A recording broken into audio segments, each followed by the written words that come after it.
नमस्कार। आज हम कानून की दुनिया के कुछ ऐसे शब्दों को समझने की कोशिश करेंगे जिनका मतलब हमारी रोजमर्रा की भाषा से काफी अलग हो सकता है। हमारे पास कानूनी शब्दों की परिभाषाएं दस्तावेज के कुछ हिस्से हैं और हम देखेंगे कि कानून में शब्दों की सटीकता क्यों इतनी मायने रखती है। जी। हमारा इरादा सिर्फ मतलब जानना नहीं, बल्कि यह समझना है कि इन परिभाषाओं का असर कैसे पड़ता है मुकदमों पर, अधिकारों पर और हाँ, हमारी जिम्मेदारियों पर भी। बिल्कुल। हम देखेंगे कि विश्वास करने का कारण, स्वेच्छा से, मूल्यवान प्रतिभूति जैसे शब्द कानूनी नजरिए से क्या मायने रखते हैं। तो चलिए इस भाषाई कह सकते हैं भूल भुलैया में उतरते हैं और देखते हैं क्या छिपा है। बिल्कुल। कानून की ये इमारत इन्हीं इन्हीं शब्दों की नींव पर टिके है। आम बोलचाल में हम शब्दों को, आप जानते हैं, ढीले ढाले ढंग से इस्तेमाल कर लेते हैं, पर कानून में हर शब्द तराजू पर तोला जाता है। हाँ। जरा सी भी चूक अर्थ का अनर्थ कर सकती है। हाँ, ये बात सही है। शुरुआत करते हैं उन शब्दों से जो किसी व्यक्ति की मानसिक स्थिति या इरादे से जुड़े हैं। पहला शब्द है रीजन टू बिलीव, यानी विश्वास करने का कारण। हम्म। परिभाषा कहती है कि किसी व्यक्ति के पास विश्वास करने का कारण तब माना जाता है जब उसके पास उस विश्वास के लिए पर्याप्त आधार हो, वरना नहीं। ये पर्याप्त आधार क्या चीज है? सुनने में थोड़ा अस्पष्ट सा लगता है। देखिए, ये एक बहुत महत्वपूर्ण पैमाना है। पर्याप्त आधार का मतलब सिर्फ शक या अंदाजा नहीं है। बिल्कुल नहीं। अच्छा। कानून यहाँ एक वस्तुनिष्ठ, मतलब एक ऑब्जेक्टिव कसौटी लगाता है। क्या एक औसत समझदार इंसान उन्हीं परिस्थितियों में, उन्हीं तथ्यों के आधार पर वैसा ही विश्वास करता? ये व्यक्ति की अपनी निजी सोच या डर पर आधारित नहीं होता। अच्छा, तो ये व्यक्तिपरक नहीं बल्कि वस्तुनिष्ठ है, यानी सिर्फ मुझे ऐसा लगता है ये काफी नहीं है ना? बिल्कुल नहीं। साबित करना होता है कि विश्वास का एक ठोस तार्किक आधार मौजूद था, जिसे कोई भी समझदार व्यक्ति देख सकता था। जैसे? उदाहरण के लिए, पुलिस किसी को गिरफ्तार करने से पहले विश्वास करने का कारण ढूंढती है कि अपराध हुआ है। ये सिर्फ शक के आधार पर नहीं हो सकता। कुछ ठोस सबूत या परिस्थितियां होनी चाहिए। आपराधिक मामलों में किसी की नीयत या जानकारी साबित करने में ये बहुत काम आता है। समझ गए। अब अगला शब्द है वॉलेंटरीली, यानी स्वेच्छा। परिभाषा थोड़ी लंबी है। जी, इसमें थोड़ी बारीकी है। कोई व्यक्ति किसी प्रभाव को स्वेच्छा कारित करता है जब वो उसे ऐसे साधनों से कारित करता है जिनसे उसका इरादा उसे कारित करने का था। जी। या फिर, और ये महत्वपूर्ण है, ऐसे साधनों से जिनके बारे में उसे पता था या विश्वास करने का कारण था कि उनसे वो प्रभाव कारित होने की संभावना है। जी हाँ, वो संभावना वाला हिस्सा। इसमें एक उदाहरण भी दिया है जो काफी है। गंभीर है। जी। एक व्यक्ति डकैती के लिए रात में एक बसे हुए घर में आग लगाता है जी। और उससे किसी की मौत हो जाती है। हाँ। परिभाषा कहती है भले ही उसका इरादा सीधे किसी को मारना न हो और वो मौत पर दुखी भी हो, फिर भी माना जाएगा कि उसने मौत स्वेच्छाया कारित की, अगर उसे पता था कि आग लगाने से मौत होने की संभावना है।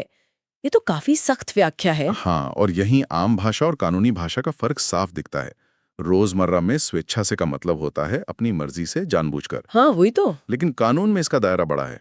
इसमें सिर्फ इरादा, मतलब इंटेंशन ही नहीं, बल्कि ज्ञान यानी नॉलेज या विश्वास करने का कारण, रीजन टू बिलीव भी शामिल है कि आपके काम का नतीजा क्या हो सकता है। तो अगर कोई ये कहे कि मेरा इरादा तो सिर्फ चोरी करना था, मारना नहीं, तो कानून कहेगा लेकिन क्या तुम्हें पता था या पता होना चाहिए था कि तुम्हारे एक्शन से किसी की जान जा सकती है? बिल्कुल सही। अगर जवाब हाँ है या होना चाहिए था, यानी विश्वास करने का कारण था, तो कानूनी तौर पर वो नतीजा स्वेच्छा कारित माना जाएगा। अच्छा। ये हत्या और गैर इरादतन हत्या जैसे अपराधों में अंतर करने के लिए बेहद महत्वपूर्ण है। ये दिखाता है कि कानून न सिर्फ आपके इरादे को देखता है, बल्कि इस बात को भी कि आप अपने कामों के संभावित नतीजों के प्रति कितने जागरूक थे। ये जिम्मेदारी तय करने का एक अहम पहलू है। ये मानसिक स्थिति और इरादे से जुड़े शब्द वाकई सोचने पर मजबूर करते हैं।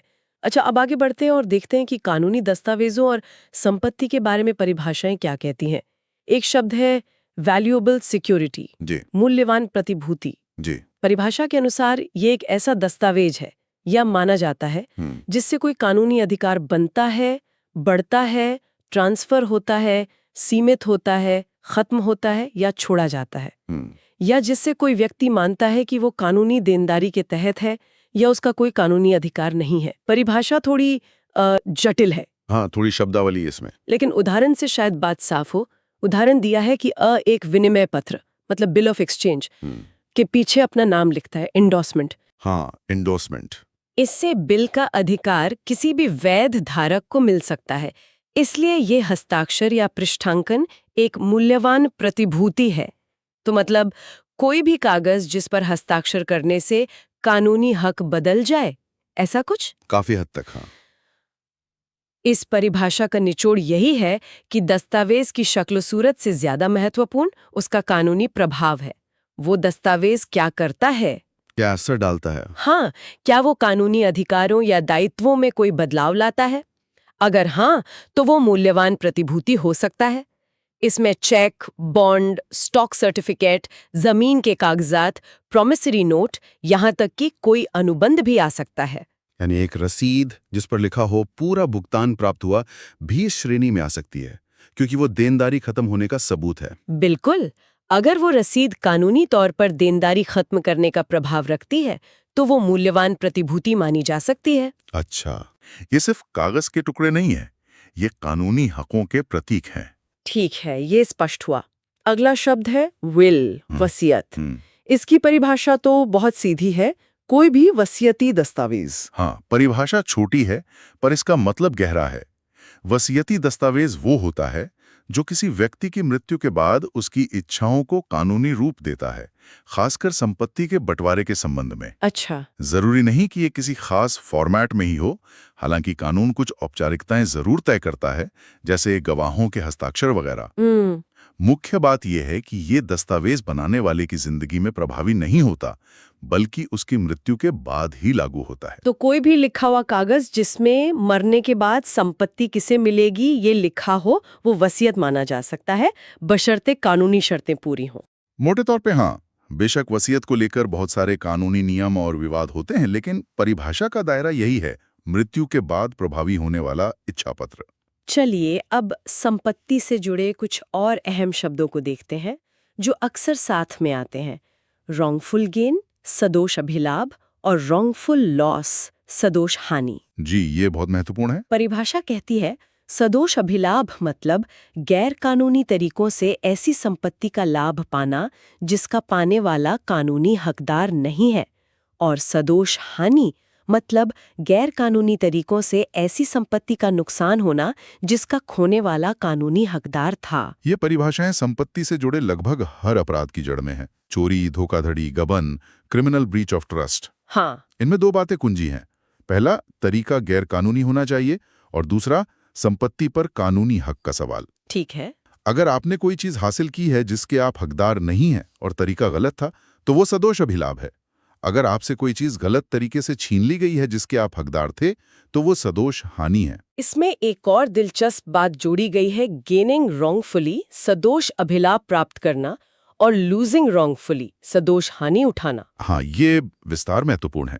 कहा गया है कि कोई व्यक्ति सदोष अभिलाभ प्राप्त करता है जब वो गलत तरीके से संपत्ति रखता है, रिटेन करता है, सिर्फ तब नहीं जब वो उसे हासिल करता है। जी।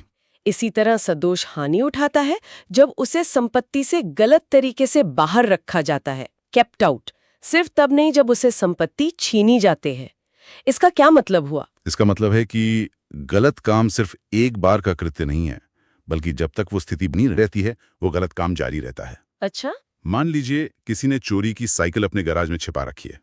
चोरी करना सदोष अभिलाभ था, लेकिन जब तक वो साइकिल उसके कब्जे में है, वो लगातार सदोष अभिलाभ प्राप्त कर रहा है। इसी तरह अगर किसी ने आपकी जमीन पर कब्जा कर लिया है, तो कब्जा करना सदोष हानि थी, और जब तक आपको अपनी जमीन वापस नहीं मिलती, आप लगातार सदोष हानि उठा रहे हैं। ओहो, तो ये परिभाषा गलत काम के जारी रहने को भी अपराध मानती है।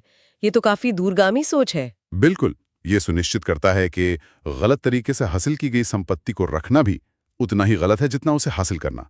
ये कानून को ज्यादा प्रभावी बनाता है। ये सब तो काफी विशिष्ट परिभाषाएं थीं।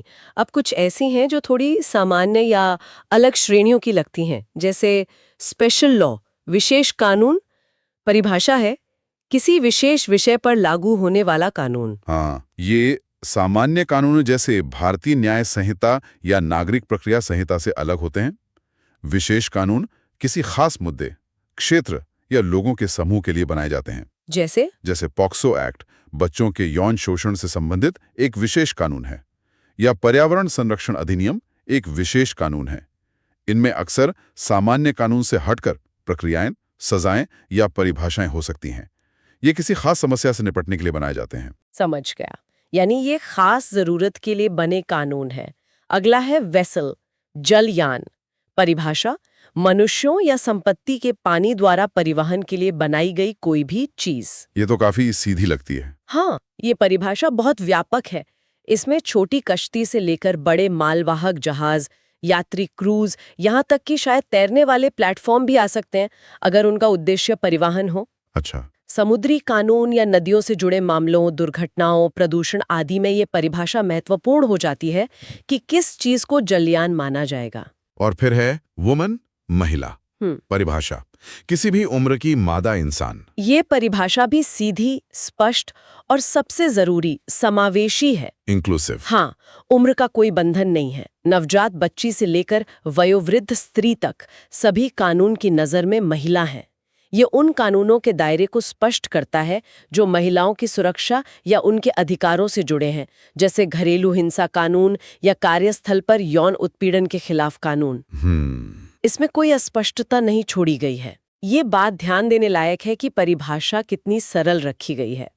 अच्छा, अब अंत में एक बहुत ही व्यवहारिक और महत्वपूर्ण बिंदु है। जी। दस्तावेज कहता है कि इस संहिता, मतलब जिस कानून में ये परिभाषाएं हैं, उसमें इस्तेमाल किए गए ऐसे शब्द और अभिव्यक्तियां जो यहाँ परिभाषित नहीं है, लेकिन सूचना प्रौद्योगिकी अधिनियम 2000 आईटी एक्ट या भारतीय नागरिक सुरक्षा संहिता 2023 जो नई सीआरपीसी है, उसमें परिभाषित है, तो उनके अर्थ वही माने जाएंगे जो उन कानूनों में दिए गए हैं। ये कानूनी प्रणाली के एकीकरण, इंटीग्रेशन और अंतर्निर्भरता, इंटरडिपेंडेंस को दिखाता है। कोई भी कानून अपने आप में द्वीप नहीं होता, वो एक बड़े कानूनी ढांचे का हिस्सा होता है। हाँ, ये प्रावधान सुनिश्चित करता है कि अलग अलग कानूनों में एक ही शब्द के अलग अलग मतलब ना निकलें, जिससे भ्रम पैदा हो। तो मतलब अगर इस कानून में इलेक्ट्रॉनिक रिकॉर्ड शब्द आता है और वो यहाँ परिभाषित नहीं है, तो हमें आईटी एक्ट देखना होगा कि उसका मतलब क्या है। बिल्कुल, खासकर आज के डिजिटल युग में जब अपराधों और सबूतों का स्वरूप बदल रहा है, तो आईटी एक्ट जैसे कानूनों का संदर्भ लेना अनिवार्य हो जाता है। इसी तरह प्रक्रियात्मक मामलों के लिए भारतीय नागरिक सुरक्षा संहिता का संदर्भ लिया जाएगा। सही है। ये दिखाता है कि कानून एक जीवित, विकसित होते प्रणाली है जो दूसरे कानूनों से जुड़ी हुई है। ये कानूनी व्याख्या में एकरूपता और स्पष्टता लाने का एक तरीका है। तो आज हमने कानूनी परिभाषाओं की इस दुनिया में एक झलक देखी। ये वाकई फैसिनेटिंग है कि कैसे विश्वास करने का कारण, स्वेच्छा, मूल्यवान प्रतिभूति जैसे शब्द, जिन्हें हम शायद रोजमर्रा में इस्तेमाल भी करते हों, कानून के दायरे में कितने सटीक, कितने वजनदार और कितने प्रभावशाली हो जाते हैं। बिल्कुल। ये भी साफ हुआ कि कानून में भाषा सिर्फ संवाद का माध्यम नहीं, बल्कि शक्ति का स्रोत है। शब्दों की सही व्याख्या पर ही न्याय टिका होता है। इन परिभाषाओं को जानना सिर्फ वकीलों के लिए नहीं, बल्कि हम सब के लिए जरूरी है, ताकि हम अपने अधिकार और दायित्व बेहतर समझ सके। ये आपने बिल्कुल सही कहा। ये परिभाषाएं कानूनी दांवपेच का आधार बनती हैं और ये तय करती हैं कि किसी स्थिति को कानूनी तौर पर कैसे देखा जाएगा। ये हमें सोचने पर भी मजबूर करती हैं। एक अंतिम विचार जो मेरे मन में आ रहा है। हाँ, कहिए। क्या कभी ऐसा होता है कि कोई कानूनी परिभाषा, चाहे वो कितनी ही सावधानी से क्यों ना गढ़ी गई हो, किसी खास मानवीय स्थिति की जटिलता, उसके अनूठेपन या उसके भावनात्मक पहलू को पूरी तरह समेटने में नाकाम रह जाती है? क्या कानून की भाषा हमेशा इंसानी अनुभव की गहराई तक पहुंच पाती है? ये एक गहरा सवाल है कि क्या नियम और परिभाषाएं हमेशा जीवन की सच्चाई को पूरी तरह पकड़ सकती हैं? शायद यही कानून की सीमा भी है और उसकी चुनौती भी। इसी विचार के साथ आज की ये चर्चा यहीं समाप्त करते हैं। उम्मीद है कानूनी भाषा की इस छोटी सी यात्रा ने आपको सोचने के लिए कुछ नया दिया होगा।